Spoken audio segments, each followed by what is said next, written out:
নমস্কার দর্শক, আমাদের টবের গাছ মারা যায় কেন? সুস্থ সবল গাছ নার্সারি থেকে কিনে নিয়ে আসি, আমাদের টবে বসাই, হয়তো কিছুদিন সেটি বেশ গ্রো করে, দু চারটে ফল ফুলও দেখা যায়, তারপর ধীরে ধীরে গাছ ঝিমুতে থাকে, একসময় কিন্তু গাছ নষ্ট হয়ে যায়, মারা যায়। এটি কেন হয়? কীভাবে আমরা টবের গাছকে সুস্থ রাখতে পারবো যেন আমাদের গাছ নষ্ট না হয়, ফুলে ফলে সবসময় ভরিয়েই রাখে? তো আসুন ছোট্ট একটি ভিডিওটির মাধ্যমে আমরা জেনে নিই টবের গাছের মৃত্যুর কারণ এবং তার প্রতিকার। বহু ক্ষেত্রে আমাদের আনা সুস্থ গাছ কিন্তু টবে বসাতে না বসাতেই কেমন যেন ঝিমিয়ে পড়ে, কোনোভাবেই গ্রোথ নজরে আসে না, ফল ফুল আসতেই চায় না। হয়তো দু একটি ফল সমেত গাছটি নিয়ে এসেছিলাম, তারপর আর ফুলের দেখা নেই, ফলের দেখা নেই। যে দু একটি ছিল সেটিও ঝরে গিয়ে গাছ পুরোপুরি নেড়া, একসময় গাছ মারা গিয়েছে বা শুকিয়ে নষ্টই হয়ে গিয়েছে। টবের গাছ মারা যাওয়ার প্রধান কারণ হচ্ছে ওভার ওয়াটারিং। দর্শক, বহু ক্ষেত্রে যখন আমরা গাছটি কিনে নিয়ে আসি, যে পাত্রে বসাই না কেন, ধরুন আমার এই সবেদা গাছটি আমি 3 মাস আগে কিনে নিয়ে এসেছি, তো এই গাছটি আমি এমন একটি পাত্রে বসিয়েছি, পাত্রের হয়তো সাইজ 6 ইঞ্চি। এবার এখানে কিন্তু আমি নিয়মিত জল ব্যবহার করব, কারণ গাছের গ্রোথ প্রয়োজন। এখানে নিয়মিত এতটাই জল ব্যবহার করা শুরু করে দিলাম, টবের মাটি কোনোভাবেই আর শুকাতেই পারছে না, শুকাচ্ছেই না। ঠিক আছে, টবের মাটি যদি সব সময় এমন পেঁচে কাদা ভাব থাকে, সেক্ষেত্রে আমাদের গাছের যে শিকড়গুলো সেগুলো তো নষ্ট হয়ে যাবে। শিকড়ে খাদ্য গ্রহণের জন্য জলের প্রয়োজন হয়, কিন্তু তাই বলে সব সময় পেঁচে কাদা শিকড়ে নিয়ে আসে পচনজনিত সমস্যা, আর ধীরে ধীরে গাছের পাতা ঝিমিয়ে পড়ে, নতুন করে ফুল ফল আসে না, গাছ এক সময় মারাই যায়। আমাদের টবের মাটি মশার ভাব রাখতে হবে। মশার ভাব এই নয় যে পেঁচে কাদা থাকবে, মশার ভাব হচ্ছে একটু ভিজে ভাব। যাই হোক দর্শক, যখনই আপনারা গাছ নিয়ে আসবেন, প্রথম দিন এনে ভালো পরিমাণে জল দেওয়ার পর তারপর থেকে টবের মাটি সামান্য একটু মশার ভাব রাখবেন, ওভার ওয়াটারিং করবেন না। ওভার ওয়াটারিং হচ্ছে ছাদ বাগানে গাছ মারা যাওয়ার অন্যতম প্রধান কারণ। 2 নম্বর হচ্ছে আমাদের ভুল মাটি তৈরি। বহু ক্ষেত্রে আমরা সেই মাটি দিয়ে গাছ বসিয়ে দিই বা অত্যাধিক রাসায়নিকযুক্ত খাদ্য ব্যবহার করে গাছ বসাই, সেক্ষেত্রেও কিন্তু তার বিরূপ প্রতিক্রিয়া পড়ে, গাছ কিন্তু নষ্ট হয়ে যায়। টবের মিডিয়া হবে ঝুরঝুরে, একদম পিটানো মাটি যেমন চলবে না, তেমন আবার অত্যাধিক রাসায়নিকযুক্ত খাবার সমেত মাটিও কিন্তু চলবে না। দর্শক, টবের এইটুকু মাটিতে গাছকে জীবিত থাকতে হয়, সেজন্য আমরা যখন এখানকার মিডিয়াটি তৈরি করব, ঝুরঝুরে মিডিয়া তৈরি করার জন্য বেলে দোআঁশ মাটি অবশ্যই ব্যবহার করব, সেই সঙ্গে 30 থেকে 25% ভার্মি কম্পোস্ট, গোবর সার, এই ধরনের জৈব খাবার মিশাবো, যেন মিডিয়া হয় উর্বর, মিডিয়া হয় স্বাস্থ্যসম্মত।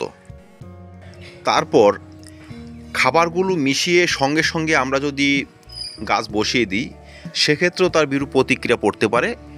সম্ভব হলে যখন আমরা গাছ বসাবো তার 1 থেকে 1.5 মাস আগে বা অন্তত 15 দিন আগে মিডিয়া তৈরি করে সেই মিডিয়াতে গাছ বসাবো।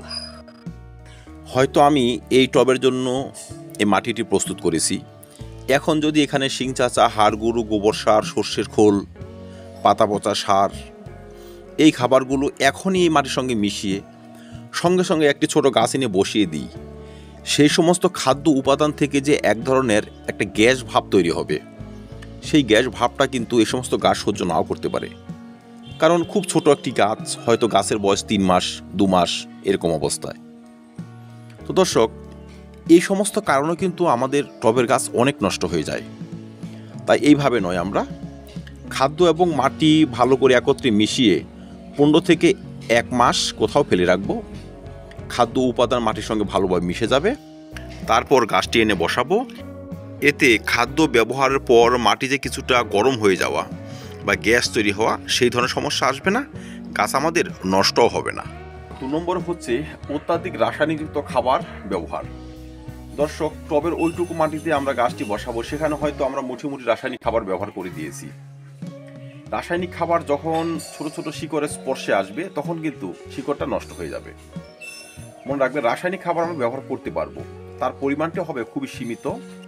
3 নম্বরে হচ্ছে গাছ মারা যাওয়ার আরেকটি কারণ আমাদের ভুল টব নির্বাচন।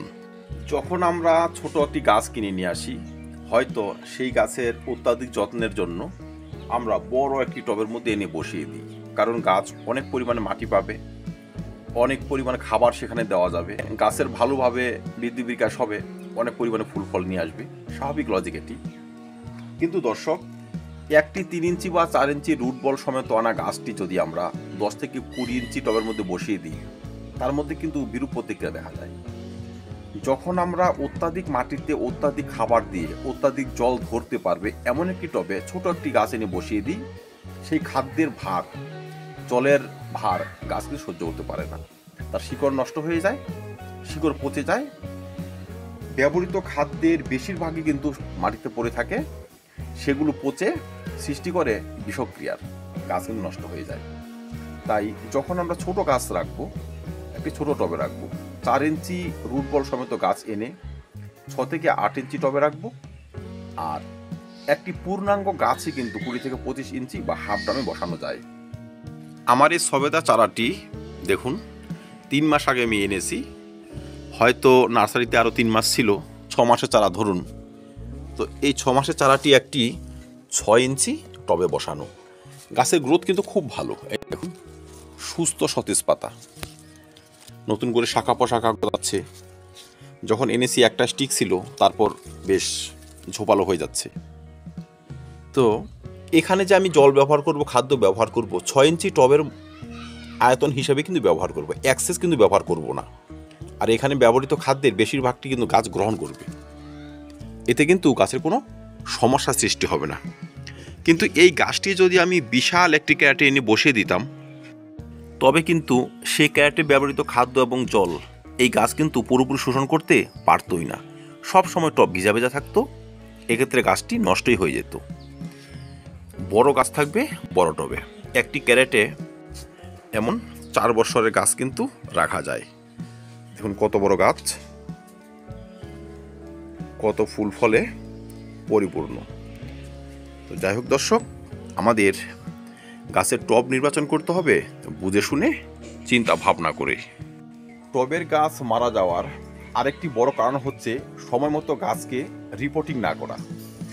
একটি গাছ বহু বছর যদি একই টবে থেকে যায়, তার রুট বার্নিং হয়ে আসে স্বাভাবিকভাবে, তারপর তার শিকড়ে ছাঁটাই যদি আমরা সঠিকভাবে না করতে পারি, সেই রুট বার্নিং থেকে দেখা যায় রুট ড্যামেজ, গাছ কিন্তু ধীরে ধীরে নষ্ট হতে শুরু করে। কিছু কিছু গাছ রয়েছে যেগুলো ক্রমবর্ধনশীল গাছ, মানে দ্রুত রুট বার্নিং করে ফেলে, দ্রুত বাড়ে। এর মধ্যে একটি হচ্ছে সবেদা গাছ। হয়তো এই গাছটি 3 মাস আগে বসিয়েছি, তারপর কিন্তু এখানে এমন একটি ছোট টবে 6 মাসই রাখতে পারবো।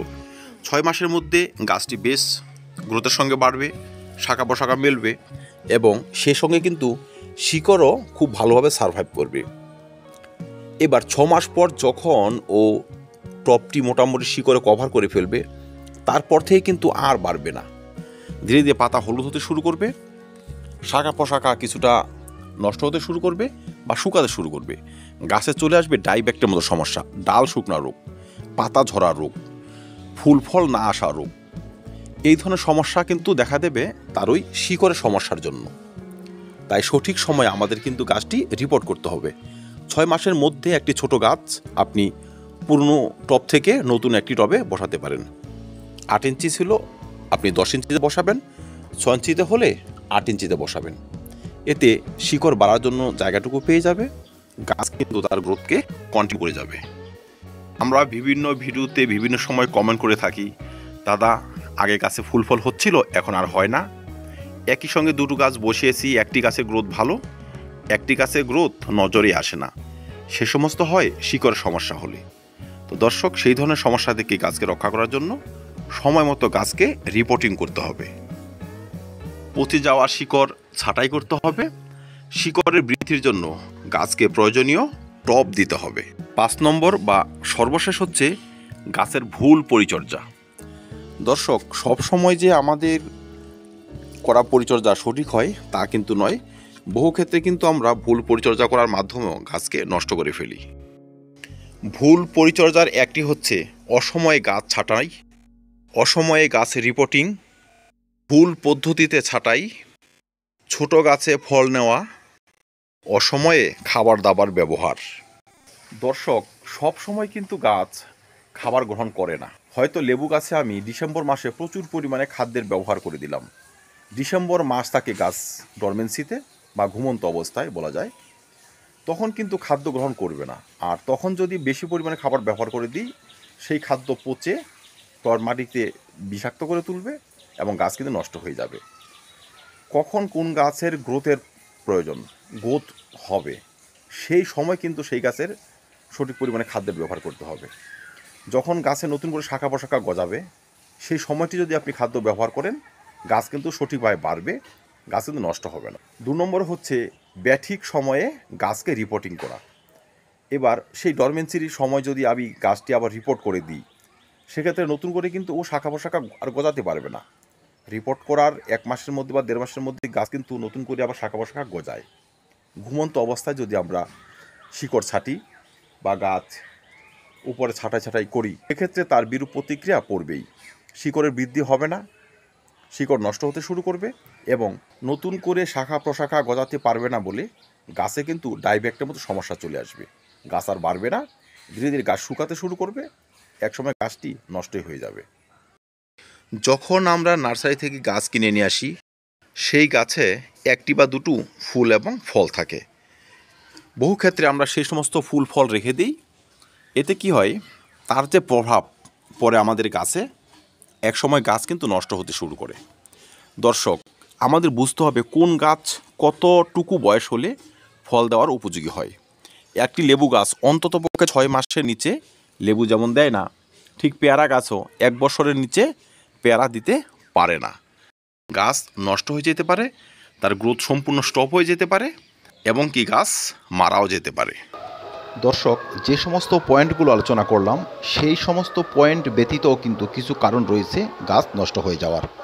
এর মধ্যে একটি হচ্ছে ছত্রাকের কাজ, ক্যাঙ্কার চলে আসা, গামোসিস চলে আসা, ডাইব্যাক চলে আসা। দ্বিতীয় হচ্ছে বিভিন্ন পোকামাকড়ের ভয়াবহ আক্রমণ।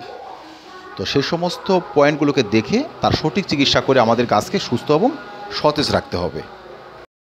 তো ধন্যবাদ, দেখা হবে অন্য কোনো ভিডিওতে অন্য কোনো টপিক নিয়ে। ভিডিওটি ভালো লাগলে লাইক এবং শেয়ার করবেন, চ্যানেলটি সাবস্ক্রাইব করে পাশে থাকবেন।